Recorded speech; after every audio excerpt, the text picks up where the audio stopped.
Hello, I'm John Bramblett. I wanted to reach out to the Braille Institute's art students and talk a little bit about your artwork and give you some encouragement with it. A little bit about me. I lost my eyesight in 2001 and I started painting in 2002. I had a history in art before that. I did a lot of drawing, tons and tons of drawing. But then after losing my eyesight, I got into painting, and from there, it became a professional career. I started showing in galleries, I guess about 2005, 2006, and moved on to museums. And currently, the artwork's gone to over 120 countries. I'm a cultural ambassador for the United States of America, so they'll send me to other countries to talk about art and talk about culture and whatnot. And I'm the first visually impaired person to do a mural. So I do murals all over the place. I teach art workshops and all that kind of fun stuff. But I mention all of this just to kind of give you a background of where I'm coming from. So art for me, though, has always been an intensely personal sort of thing. Whenever I lost my eyesight, the reason that I got into painting was because growing up, I was sick a lot. I had epilepsy. I had a lot of health problems. And art was always my way of dealing with the bad things. So whenever I lost my eyesight, I was going crazy, not being able to deal with all these bad emotions, depression, anger, all the stuff that I was going through. Art had always been my way out, and that's what pushed me to start learning how to paint. And that's the way art is for me now. It's still intensely personal. I paint literally every day. It's my way of dealing with things. And what I've learned over the years is that that's what art has done for people forever. The first time that I was giving a lecture and I'm showing at the Metropolitan Museum in New York, I wanted to give a talk, and I thought, it'd be interesting maybe if I look up other artists that had disabilities. So I did that, and it quickly became apparent that it would be much easier to find artists that didn't have a disability going through history. It just makes sense in a way, because you don't make art unless you have something to say. And anybody that goes through a disability, they've been through it. They have thoughts and feelings that to communicate with other people. The only difference, I think, with with history and now, like the past and the present, is that in the past, people didn't talk about disability as much, and now, thankfully, we can. And I think that's a wonderful thing. And all this stuff that's going on right now, I know we're all having to stay home more and everything is different. I know it's scary for a lot of people. There's a lot of change. There is a silver lining in a way, though, because since we are home more, that does give us, more of a time, more of a chance to work on our craft, to work on our artwork. And I want to encourage you to do that. For me, one of the biggest things I had to learn when it came to my artwork is that I had to learn how to fail. And I had to learn how to fail a lot. And actually, it got to the point where now, when I make a mistake in a painting, if I fail at something in a painting, I actually get pretty happy. I get excited because I know I've just learned something. Like, I'll never do that again, like whatever that mistake was. And I get happy because I love art. I love painting. And when I learn something more about it, it's a good thing. In fact, I'm sitting in my studio right now, and I'm wearing a black T-shirt, and it's got paint all over it because I was just painting. But there's a rack on the other side of my studio, and I call it the rack of shame because it's just filled with canvases. Gosh, I don't even know how many canvases are over there, but it's just filled with canvases that have mistakes on them, where I've made mistakes. And I keep them because I've learned so much from them. So whenever I make a mistake on a canvas, it's not a bad thing. I'll put it on my rack of shame over there. But and it actually turns into a positive. One of the things, like I have to paint every day, and one of the reasons for that is because painting for me, it's a verb. It's something that you do.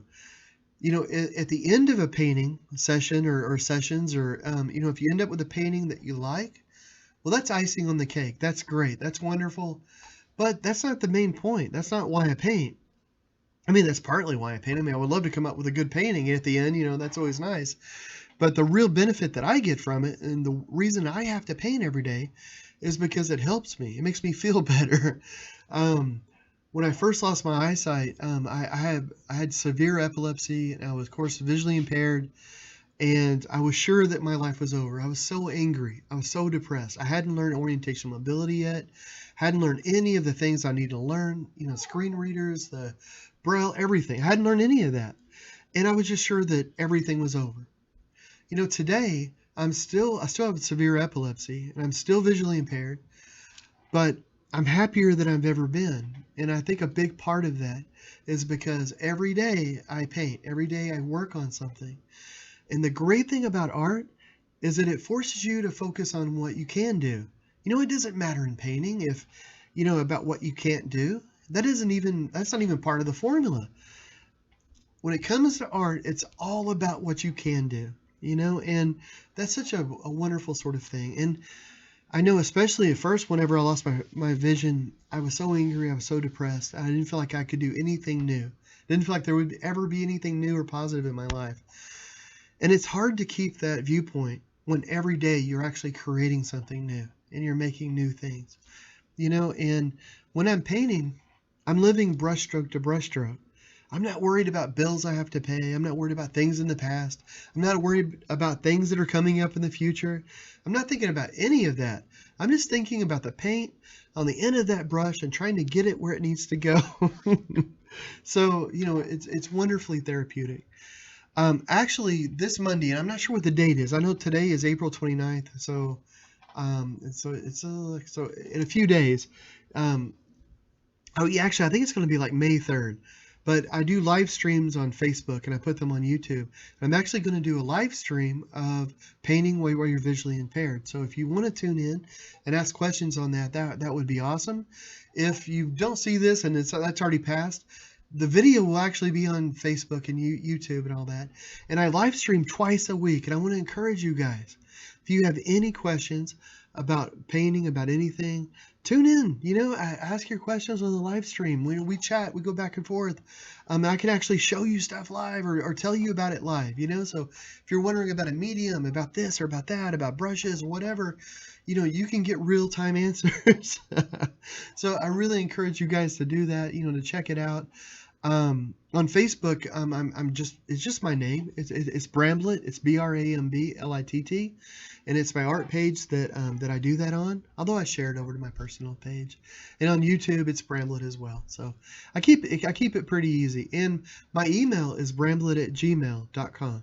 So that if you guys have a question and you want to email me, send me an email and I'll get back to you with it. But I really encourage all the visually impaired visual artists out there that I come across to join in on the live streams. And there are a few that do it, and there's always a few every week, because we need to stick together. I honestly believe that. I think painting helps us in huge ways. And it's just this wonderful, positive sort of thing. So I would love to be able to chat, and for us to be able to sit down and especially during this time when we're not able to leave our houses, to be able to sit down and just share what we feel about art. I think that's wonderful. So I want to encourage you guys to create, to fail a lot. If you aren't failing in your artwork from time to time, then you might not be trying enough new things. You need to fail a lot. and be okay with it. Be okay with it. That's what white paint was invented for. You can always white out your mistakes and start again. But I want to thank you guys for listening to me. I just wanted to reach out and encourage you guys. Make some art and share it with me. I would love if you can send me any images of your art to my email or my Facebook. My wife will describe it to me. But I wish you guys the best. Stay safe and happy and healthy. And have fun creating some stuff.